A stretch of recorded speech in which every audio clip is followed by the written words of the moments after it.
पहा की आता आपण शॉर्ट व्हिडिओ पाहतोय युट्यूबला, की प्रश्नपत्रिकाचं स्वरूप कसं असतं, पण डिटेलमध्ये प्रश्नपत्रिका कशी असते ही एका युट्यूबच्या डिटेल व्हिडिओमध्ये मी तुम्हाला सांगणार आहे. तर पहा की आज आपण जी प्रश्नपत्रिका पाहणार आहोत ते कोणत्या विषयाचे आहे, किती मार्क्सला तो विषय विचारला जातो आणि प्रश्नांचं स्वरूप कसं असतं, म्हणजे फिल इन द ब्लँक चे जे क्वेश्चन असतात म्हणजे रिकाम्या जागा भरा ते किती मार्क्सला असतात, जोड्या लावा किती मार्क्सला असतात, एका वाक्यात उत्तर द्या किंवा एका शब्दामध्ये उत्तर द्या हे किती मार्क्सला असतात आणि टोटल प्रश्नपत्रिका किती मार्क्सची असते.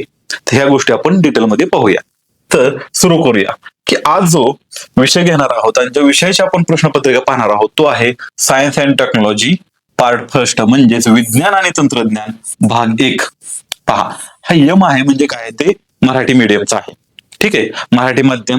आता सेमी इंग्लिशला जो सायन्स आहे तो इंग्लिशमध्ये असतो, मराठी माध्यमला जो आहे तो काय असणार आहे, मराठी माध्यम मध्येच असणार आहे. ठीक आहे, पहा त्याचा कोड जो आहे, सब्जेक्ट कोड जो आहे तो 72 आहे.